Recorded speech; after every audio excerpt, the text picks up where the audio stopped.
Welcome to YellBro Road. I am Jordan, and today we're gonna watch a mini documentary. It's like an hour long ish, about how the CIA let 9/11 happen. But first, don't forget to share, support, hopefully donate to all the links in the description box. Also, please check out the Discord link if you want to join that. We are in that Discord right now, jamming the journey. Trust me, we were. All opinions are welcome. Please join up if you feel like. Also, everything I show you will be linked in that same description box for you to look at on your own.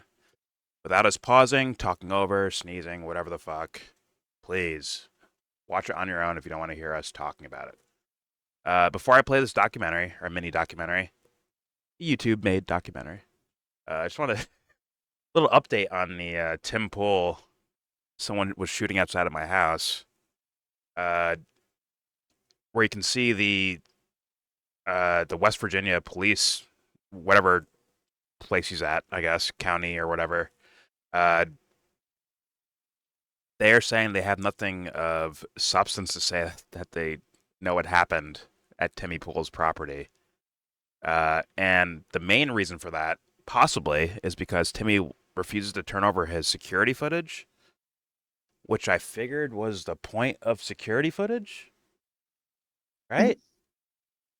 His excuse was, hey, I don't want anyone to know like where my cameras are at, but like if your cameras are in a certain spot and you catch someone shooting bullets at your house, I figured that was the point of those cameras. So thus, you can give it to police and they can go through the right, course of action, or the typical course of action. But Timmy's like, nah, like you're gonna handle this like in house, Timmy. You have a like detective squad or PIs working for you that will find the license plates and the bullets fired and all that shit and do their own investigation. Is that like more liable to put you in trouble? So why not just hand over what you have to the fucking police? It makes no sense. Now, to be fair, this Mr. Andy No guy, who's the one who I guess who got the press release from the police department, he has said that, and I'll link that in the description box.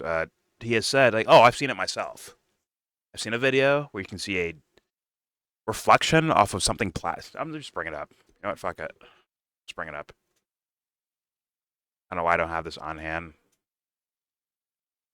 Actually, it might be in my bookmarks.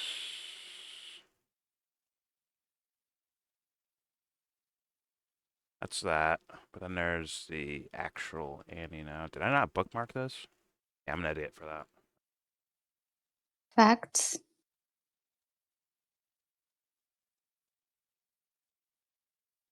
Could have been something where I thought I did.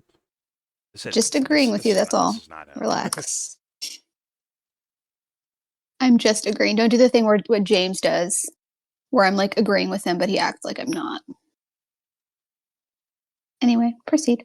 Okay, see, I thought you were calling me like stupid or something. So, Mr. Andy. I was. Yeah, so like, shut up.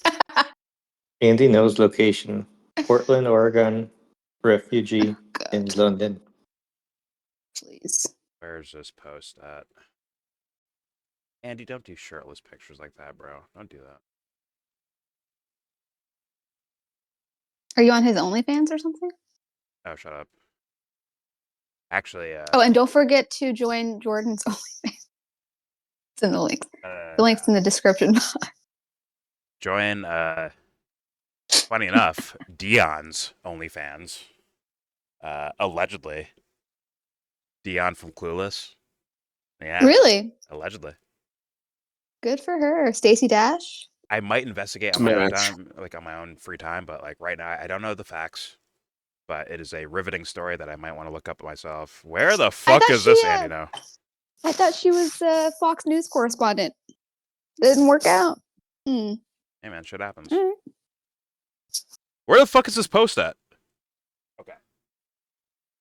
What post are you looking for? His fucking... I talked to the cops in Timmy's county, and they did a press release, and yada, yada, yada. Oh, I don't know.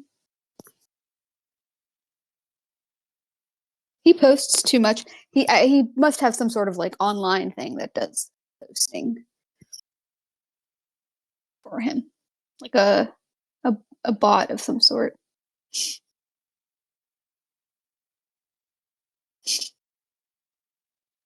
All right. Oh, No, this he's thing that you Asian. have He's posted? too cheap. I see it. He's too cheap to outsource. It's all him. He probably hard work. outsources to Asia. What do you mean? In search, He's a you hardworking could just Asian, put bro. his tag and then what you're searching for. So like Tim, yeah. All right, right. This is it right here. Let me bookmark it. And Mm-hmm. the original thing, I had this bookmark. What the fuck? Whatever. Obviously, you didn't. No, it's bookmark right here. Sorry. I had the tweet right here. The fuck? Hold on. I'm not looking at your channel. I'm not looking at your thing. Hold on. Let me. So you're Okay. insulting me without even looking Oh, at wait, the no, facts. that's James. I'm on fucking. You know what? I'm on James's game. That's the fucking problem. I was thinking that was Yeah, get wrecked. my bad. My bad. Go ahead. Wait, you thought I was playing wrestling Blame clips? James. I don't know. No, that's a brain fart, my friend. Accept it and move on. Is your chance? I had it on Your mute. chance to say, okay, fuck, I'm dumb. It's your chance right there. I just did it. I said right? my bad. I said my bad. Just say you're dumb. It's okay. Whatever. Anyways, you see here, I spoke with Timcast to inquire about the Berkeley County Sheriff's Office saying in its press release that the owner of the residence did not want the videos turned over to an investigator. Tim Pool told me his security team advised him that the video, if publicly released, would compromise the property's security. And I understand that as being if you show the camera angles, they'll know where the cameras are at. But then again, it's like, well, what's the point of the cameras then? Like if a fucking quadruple homicide happens on your front lawn and you have all these cameras here, like, well, I don't want to give away where my cameras are at. It's like, no, show that like someone's shooting around your area, someone's being killed at your area, a crime's happening in your area. That is the point of the security cameras in the first place, right? Right, but Would turning okay. it over to an investigator be turning it over to the public? I assume They if you don't bring up a show criminal everything. case, it would be allowed to be shown later, maybe? I don't know. Like in a trial or something, if someone gets like prosecuted for it, they could bring up like, hey, play the video footage, and thus regular civilians could have access to it. Maybe Mm-hmm. that might be the thinking of it, but that's so convoluted and stupid to me because once again, dumb guy logic. I guess The point of the cameras is to catch crimes happening that's being done against you, right? Mm-hmm. I would think. And it's not something where it's like someone stole your newspaper from your front porch. It's like someone shot bullets at your house, allegedly. Yeah. Right? Like that, Yeah. you want that person caught, right? Or I Mhm. guess not. Apparently, someone found your location, Timmy, without your security footage. Either way, right? Someone found it and shot at it. Either way, here's more from Andy. Mr. Poole showed me several video angles of the incident. He shows Andy no, but not the fucking cops. It's crazy. Which he said occurred around 12:07 a.m. on December 6th. One video angle shows a bright flash reflecting off a plastic sheet on the property as a loud pop is heard. Another video shows the sedan driving slowly by. So someone shoots at you. You have footage of it, Did he see and you're it? like, I'm not prosecuting. It's basically the same thing, right? I'm not going to prosecute this. Right? Am I tripping? Yeah. Wait, so I did he don't- see the I- shooting or did he not see a shooting? Andy is saying he saw some sort of light reflect off of something plastic, I guess, and then heard a loud pop on the surveillance video. So he saw like a reflection off of plastic. So that's what I'm So saying. is Did he Andy see on the it? case?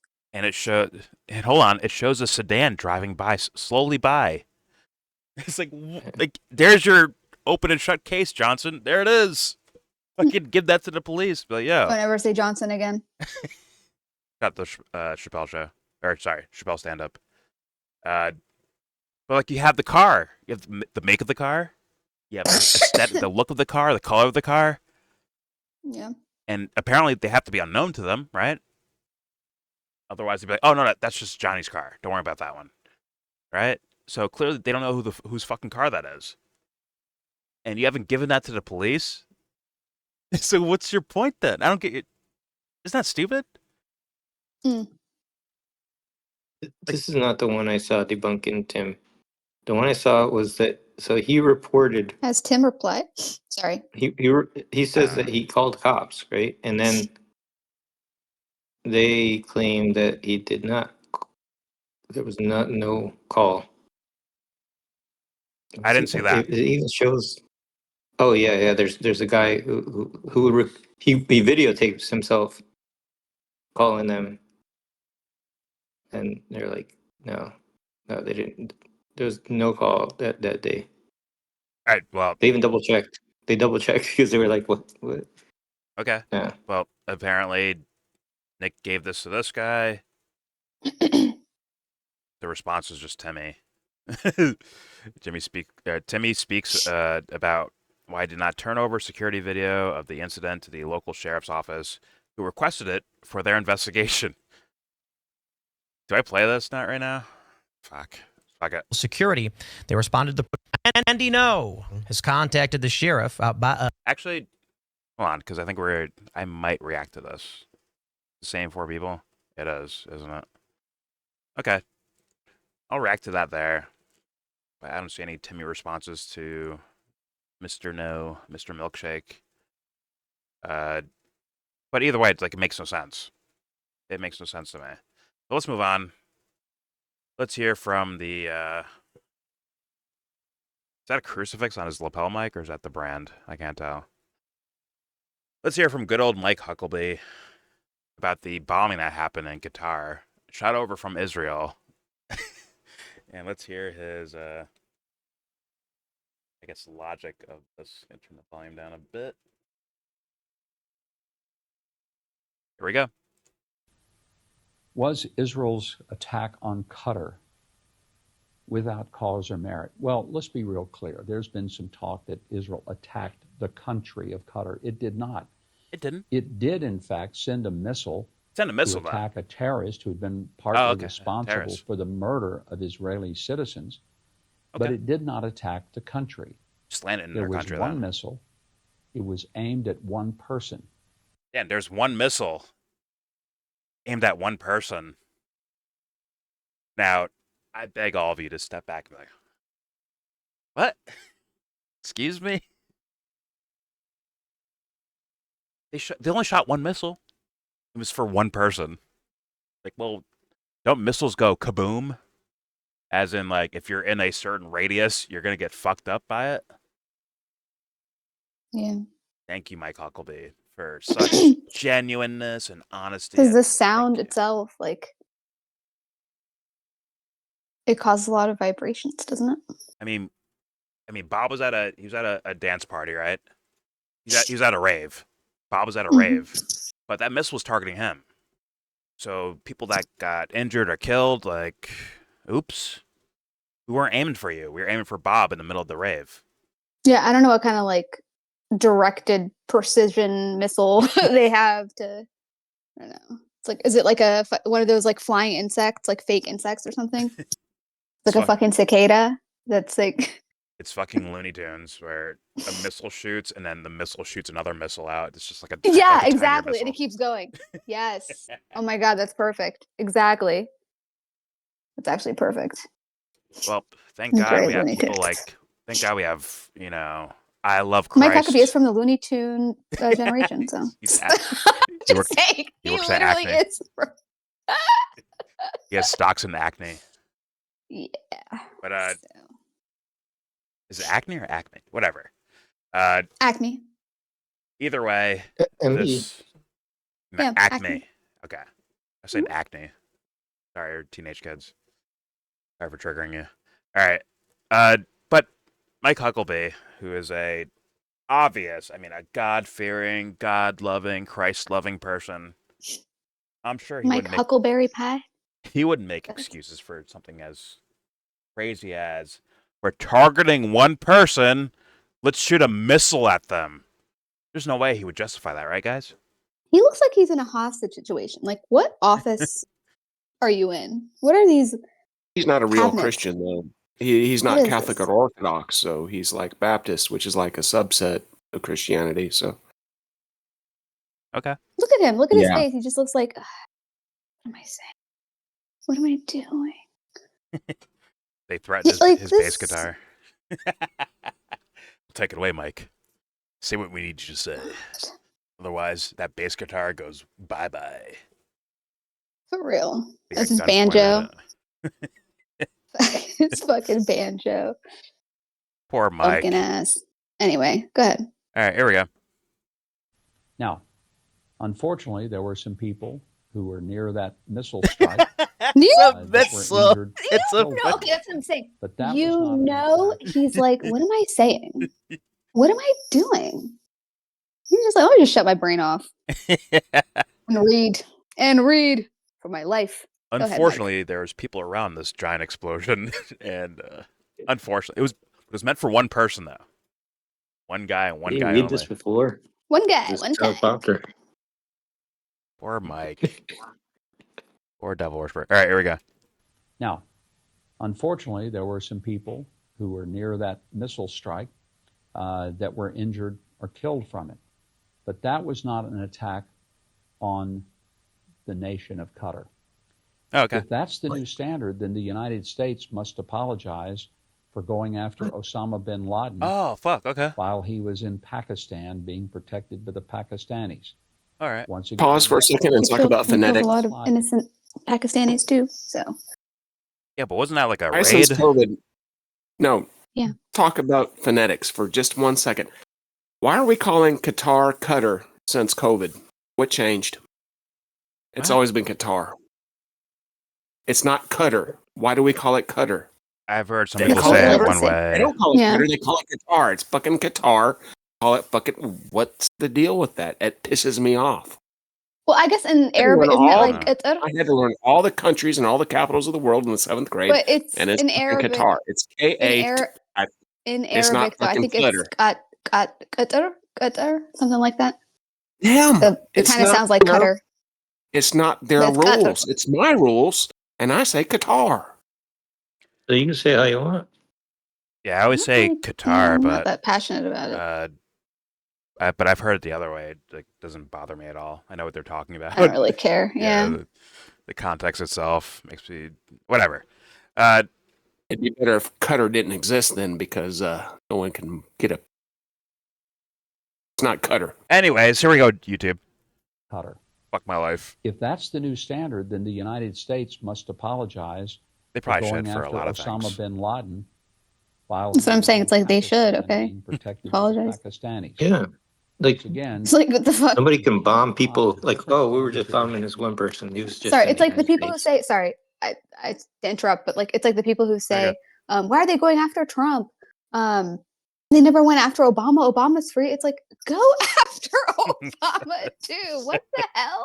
I'm just saying, if it worked the way that it was going to work, like, then it would be what it was going to be. But it's just funny to me where it's like, it has to be one or the, like, well, they're not getting him. It's like, shouldn't they be questioning him? Isn't that the whole fucking point? Like, I don't understand why it became like a, oh, they're just going, it's just a witch hunt. It's just purely a witch hunt if it's anything against him. It's such a fucking op. Give me a break. And also just kind of side, not even side, like in response to Mike Huckabee, wasn't that like that wasn't a missile. That was like guys with guns walking into buildings, and I think they killed some other people too, right? Didn't they? I would not When be they were surprised. Trying to get Osama bin Laden. Oh yeah. That was a raid, right? That was like a Yeah, that was a in-person straight raid. up raid. There was several raids, yeah.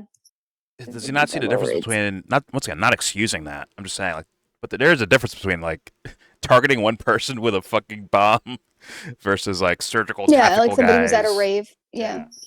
Like, what the fuck, bro?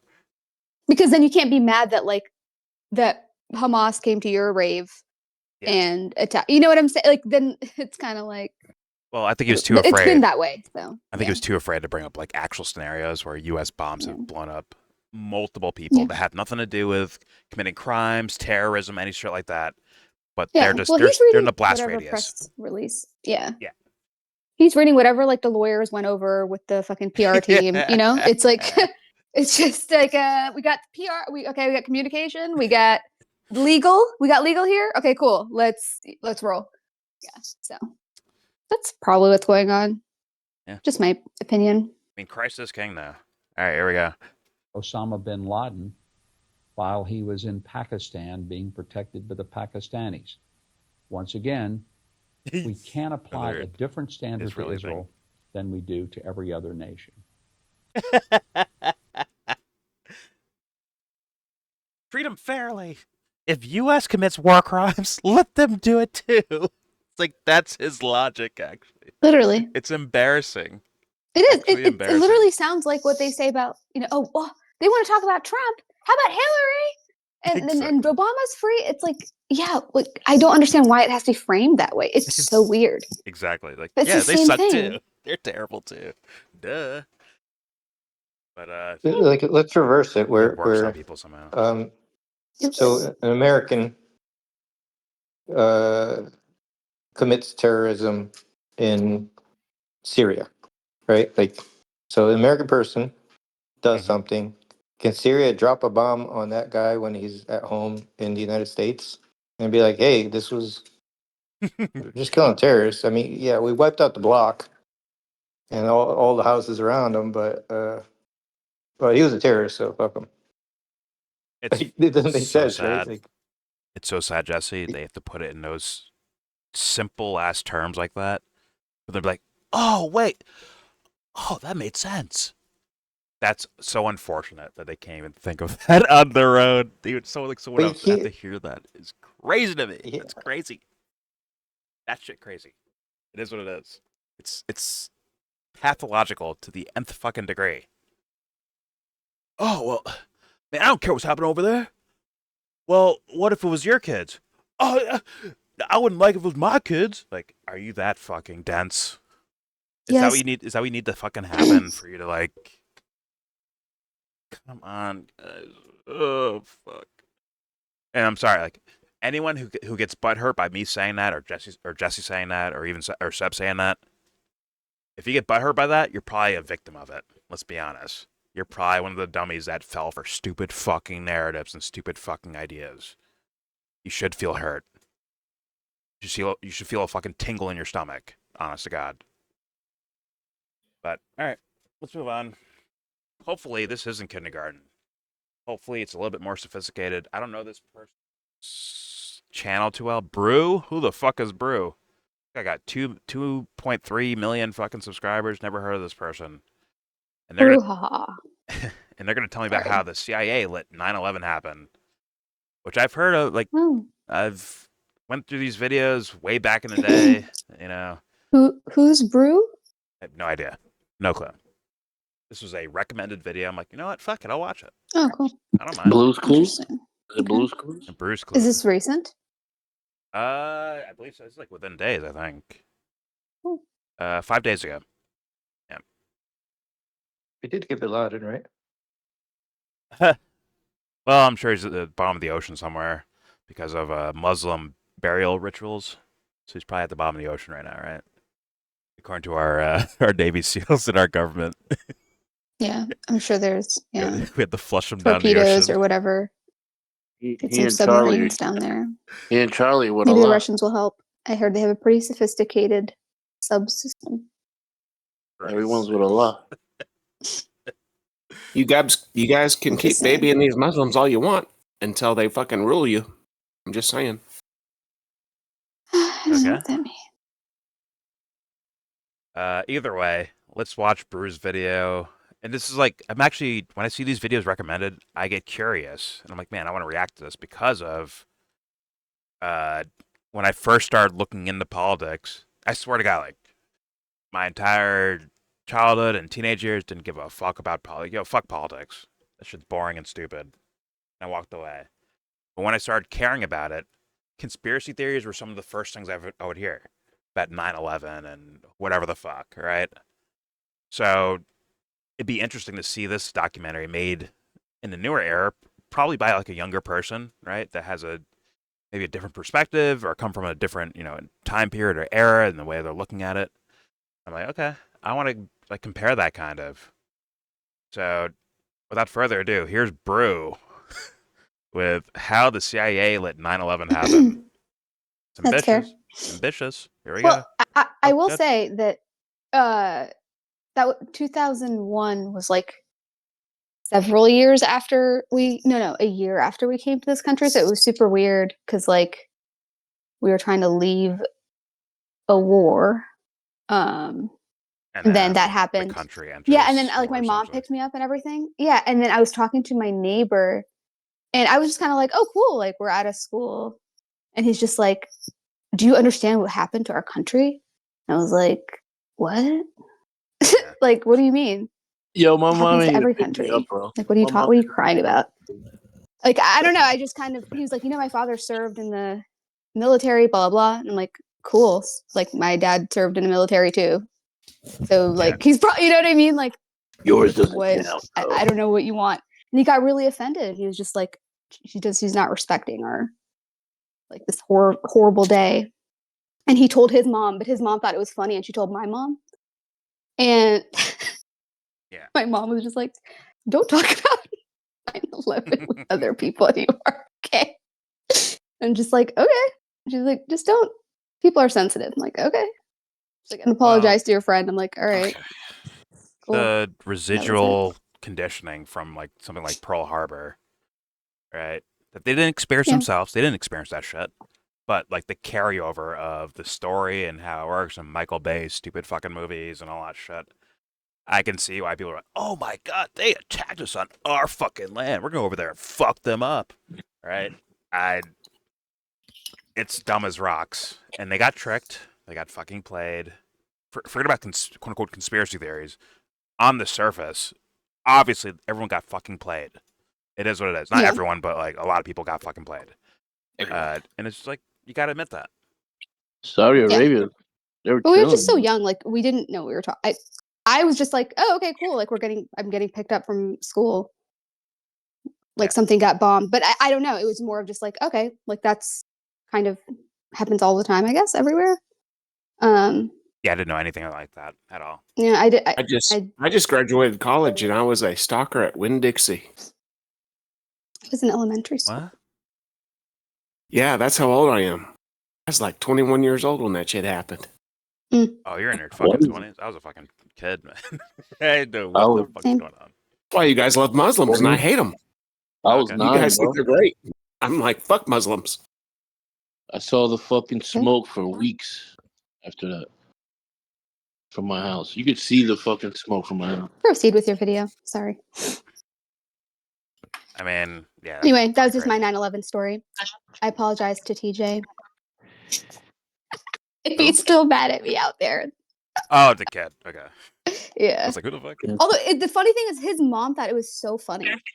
Because she like, I guess, was just imagining the conversation and just she thought his mom was hilarious. Like she was just a cool chick, but she just thought it was really funny. Shout And told out to my TJ's mom. Yeah. Oh. Yeah, she was You cool. single? She was, yeah, they were divorced. She didn't really like the dad much either, so that's probably why she. Anthony, check your Instagram.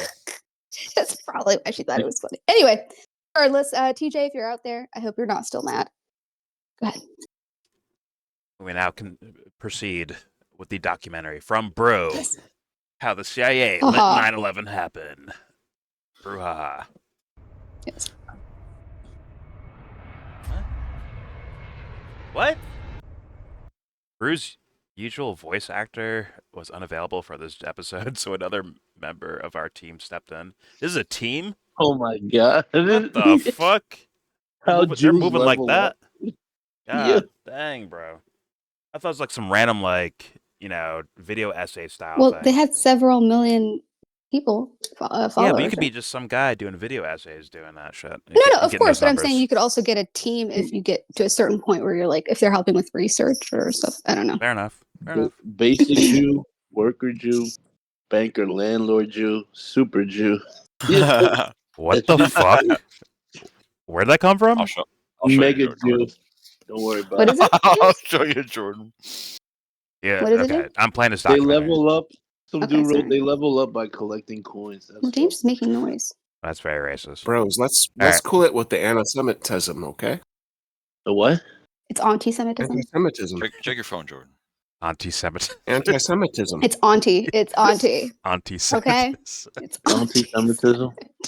Get the fucking name right. Just chill with the Shit. anti-Semitism. Yeah, I'm tired of these Okay, motherfuckers. I'm doing this fucking ahead. video. Here we Oh, go. I Okay, remember sorry. that. I remember that when this dude Holy killed We're not his, even a minute I in. see. what's this I guy's know. name? We're 3 What's this seconds guy's in. name? On September 11th, 2001, the United States was attacked. In the span of an hour, 2 planes hit the World Trade Center. He and sounds like another Peter hit the Joseph. Pentagon. The name on everyone's lips was Osama bin Laden, A little bit. Doesn't he the sound Al-Qaeda like him? leader.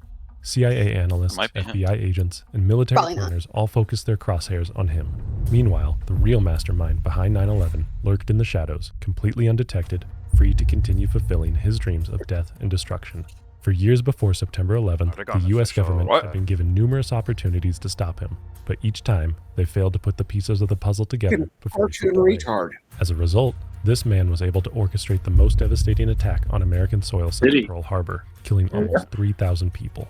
How did intelligence agencies let this happen? And how many more thousands of innocent lives would be taken before the identity of the world's Where's the most pump dangerous fake? terrorist was finally uncovered? The research for this Dude, my video shit's was fucking gathered delaying primarily again. from Forgive me, YouTube. I don't know what's been going on with my fucking streams lately, but it's delayed as fuck. Be right back. They're on. Being spied on by the feds because you're a bunch of Antifa fucks. There we go. the book, Anyway. The Hunt Down for the Never suck Suicide my mind, ass. Antifa. by LA Times journalists Terry McDermott and Josh Mayer, which was written with the help of hundreds of interviews, including FBI agents, CIA officers, jihadists, and family members, as well as official Jihadists. documents, court I'm transcripts, done. How long are you? and How are reports. you gonna play this? We also Jordan? gathered our information from This other shit is credible sources, ridiculous. which can all be seen in the description Anthony, I below. react for a reason. By the way, sorry if my voice sounds a little weird today, folks. I'm feeling a bit under the weather. Anyways, the Strategic Information Why and did he say Operations that? Center I don't create at wreckage, FBI Anthony. headquarters, I or observe it. SIOC for Let it be short, known. was the Bureau's crown yeah. jewel. I thought you- 40,000 square feet of gleaming white corridors, secure video conference I'm just rooms, trying to show and everyone how to do command this centers shit. designed to all handle I'm doing. national It's okay. emergencies. But nothing Where's this little would hat? prepared them for this. Oh my god. Dale Watson, the FBI's assistant director for counterterrorism, was in the That's command center Wait! conducting a briefing Holy when Christ! the first plane hit the north tower of the World Trade How Center. many lockers he been in? By the time of the second impact, Oh, targeting fuck. the south tower, any doubt Are you that saying this if he was a more deliberate sexually act was attractive, gone. he would be? Oh, The yeah. PSYOP Yeah, was tuned to the yeah, horror straight up from unfolding Manhunter. in New York That's City. bottom of the barrel. FBI Director Robert Mueller That's had why been I on was the crying. job for a little over 1 That means you week. gave up on life. As agents scrambled to coordinate with local law enforcement, the CIA, It's 9 and a.m. on a military command Tuesday centers morning in worldwide, September. everything became crystal clear. It was on the But news. somehow, I had to go to work, so entirely I was off second guard. shift at For Winn months Dixie, before the stocking attacks, shelves. Intelligence and Oh, I called everybody I knew, references to a mysterious figure, and I was like, only Jesus ever Christ, felt those muzzies are out to get us. one.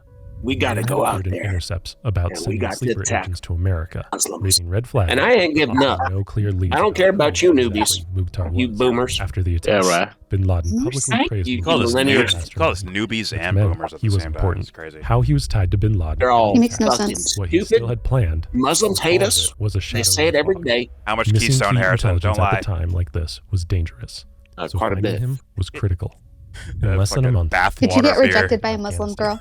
with allies like the United Yeah, Kingdom Blake and Blind, Canada go in there. by their side, and aided by They're not Afghanistan's allowed to Cohen date. alliance It's and not even. Pashtun It's not leaders even. in the south, Bro. They're not American allowed. to forces swept across the country with shocking I'm gonna speed. put The Taliban these, government crumbled, and U.S. forces overwhelmed al-Qaeda's training camps.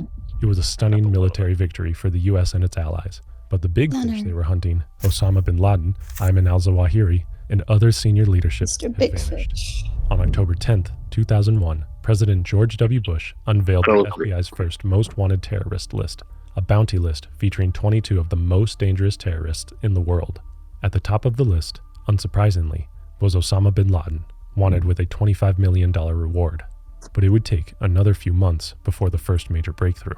Ain't It that was half of March Maduro shit? 2002, and CIA officer Inflation. Joseph Oh my Uriaku, God! flew air I expert know it. with a history of I chasing fucking terrorists know it. around the globe and an itching to get at the people Uriaku. responsible for 9/11, even threatening Thanks. to Thanks, resign Rob. if not immediately deployed.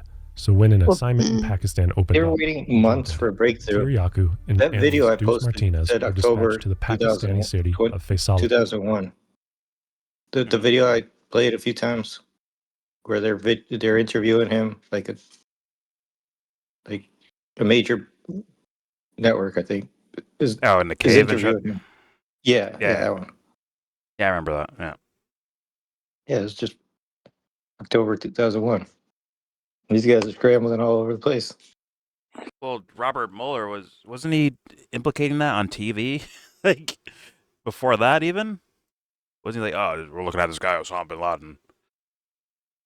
Weren't they doing Oh that yeah, already? it's like the first day. Yeah, Yeah, they immediately. and they said it had something to do with the first World Trade Center plane in like '95. Whatever. All right, here we go. The home base of almost every significant jihadi group in the country. For the following weeks, he and Martinez tracked electronic signals across Punjab province using a piece of CIA hardware called the Magic Box. The device would send out an electronic signal keyed to a particular phone. If that phone were in range, it would send a that ping back fucking to the box. Nokia brick. They were hunting Abu Zubaydah, a Palestinian known to have close ties to al-Qaeda's inner circle of leadership. The intelligence community was unsure of the role Zubaydah held. Their assessments had changed multiple times over the past decade, but they knew that he was a key figure, and if anyone knew al-Qaeda's secrets, it would be him. This fool's Above at all, strip clubs he would and know shit, the bro. answer He's to the not a most real critical Muslim and shit. question: where and when the next tell. attack was going to be. The Muhammad. NSA had already collected the electronic signature of You know that Zubaydah's dude's phone, doing coke and giving the fucking CIA something to hookers. search for. They drove around the cities of Lahore and Faisalabad He's doing a lot of box haram. every day, Yes. waiting for the ping. Shit. But Zubaydah was never in the same place twice. The CIA compiled their information, NSA signals, ground intelligence, emails, everything, and narrowed it down to 14 Why are you radio holding stations. your ad? Why are you holding a Faisalabad. picture? And we were able to Just put Four Japan in in check Lahore. for 80 But they knew years. that raiding We each can't location stop these one by fucking one Muslims, though. would end up being a pointless Fucking game of whack-a-mole. Oh my god. They needed to do catering for something these more Muslims, risky. carrying water Here, in America for these boss, Muslims. the It's time to CIA put them down. Islamabad station chief Go ahead. had a plan to You hit start all with you. 14 sites Yeah. simultaneously. What are you talking about? 3 dozen American Listen, Muslims? yeah, Muslims, they're turds, man. You gotta put your own work over here, bro. You gotta put in your own work, bro. yeah. Go ahead. Take your AIDS, Harrison, and go spread it, or go fuck every Jesse, Muslim he's you come across. engagement farming. That's what he's. Go ahead, bro.